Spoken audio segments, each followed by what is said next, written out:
L'invité de TV5 Monde, je suis ravi de vous retrouver ici depuis Alger, semaine spéciale, 50 ans après. Bonjour Abderrahmane Nasser, merci d'être notre invité. Bonjour, vous avez été le gouverneur de la Banque centrale d'Algérie, mais au-delà de ça, vous avez surtout publié un livre qui a fait sensation, La martingale algérienne. Et j'allais dire, vous avez mis le doigt sur ce qui a touché finalement les gens.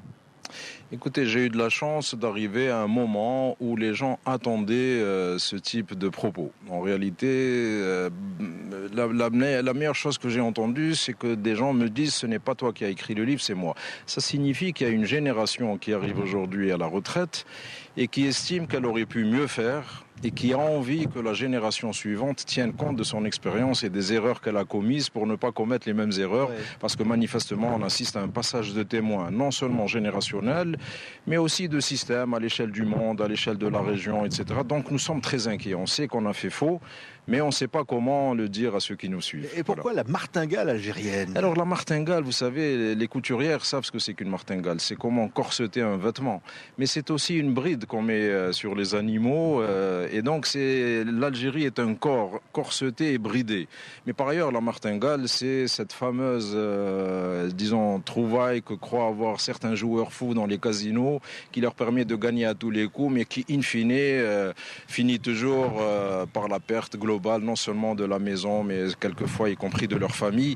Et donc c'est un peu ça la martingale, c'est de croire qu'on peut jouer et gagner en ne tenant pas compte de l'histoire, de la géographie, de l'anthropologie de l'Algérie.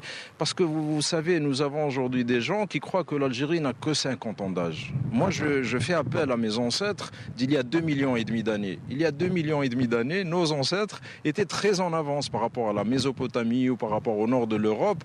Donc la question, pourquoi étaient-ils en avance ? Pourquoi sommes-nous en retard ? Donc il faut avoir cette connaissance de soi, cette conscience de soi, pas sur 50 ans ou sur 100 ans ou sur ce qu'on définit de ce qu'est l'Algérie, mais une vraie conscience de soi. Alors comment elle se définit alors l'Algérie, cette conscience de soi dont vous parlez ? Elle se définit quoi ? Par rapport à son histoire ?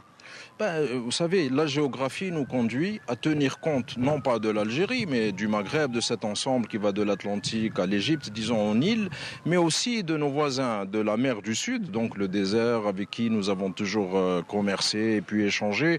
Moi, j'ai une couleur basanée, je suis sûr qu'il y a des échanges séculiers de race, ce qui est très bien, mais aussi avec nos voisins du Nord. Donc il faut tenir compte du fait que nous n'avons pas le choix que d'être bien avec les Espagnols, les Français, les Italiens, bien sûr, les Marocains, les Tunisiens, j'en parle pas, c'est le même peuple pour moi, mais aussi avec les Bambara, les Peuls, les Haoussa ou les Maliens, les Nigériens, etc. Donc ça, c'est très important. Par ailleurs, nous ne pouvons pas exister si nous ne savons pas qui nous sommes. Nous ne sommes pas des gens nés en 1830 ou nés en 1962 ou nés avec l'aventure de l'islam. Au moins, nous sommes nés avec Massinissa. Donc, on ne peut pas construire une Algérie ou un Maghreb si on ne tient pas compte de tout ça, vous voyez. Oui. Et qui c'est-à-dire les jeunes, dans l'éducation, ça vient d'où ? C'est un problème d'éducation, bien évidemment, d'enseignement de l'histoire, mais c'est un problème d'alliance internationale qui se pose aujourd'hui.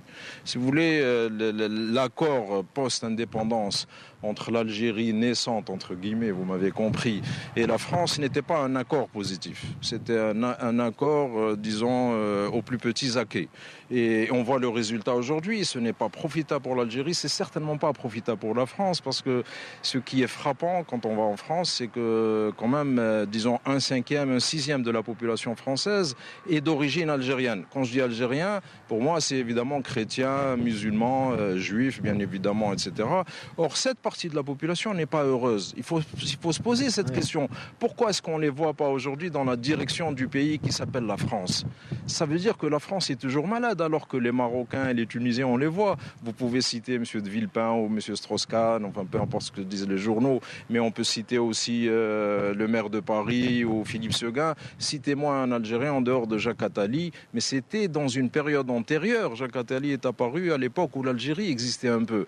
Ce rapport étroit entre l'Algérie et la France, aujourd'hui, nous le payons très très cher. Qu'est-ce qu'il faut faire pour changer le cours des choses, faire que cette Algérie trouve cette place à la fois évidemment vis-à-vis de la France et puis vis-à-vis de ce qu'elle est, c'est-à-dire au-delà de ses frontières ? Il faut regarder le passé tel qu'il est. Il ne faut pas avoir honte de regarder le passé. Tout le monde a fait des erreurs. Et il ne s'agit pas de repentance. Je veux dire, moi, si quelqu'un se répand de l'autre côté, que voulez-vous que ça me change? Rien du tout.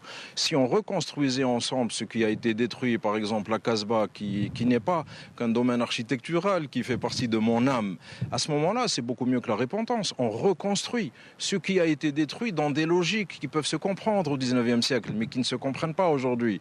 Je veux dire, franchement, les TPI, tout ça, ce sont des créations qui ne feront pas avancer le sens de l'histoire. Ce qui fait avancer le sens de l'histoire, c'est construire un projet commun. Il est clair qu'on ne peut pas construire un projet sur la Méditerranée, sur le 5+5, s'il n'y a pas l'équivalent de la France-Allemagne, c'est-à-dire de la France-Algérie. Ça ne sert à rien de tricher, d'essayer de chercher chez nos voisins qu'on aime beaucoup, quoi qu'on dise les Marocains ou les Tunisiens ou n'importe qui, ce qui ne peut être résolu que dans un accord entre l'Algérie et la France. Et ça passe par une étude du passé commune, etc. C'est une prise de conscience réciproque des deux côtés de la Méditerranée? Absolument, tout à fait. C'est une conscience réciproque.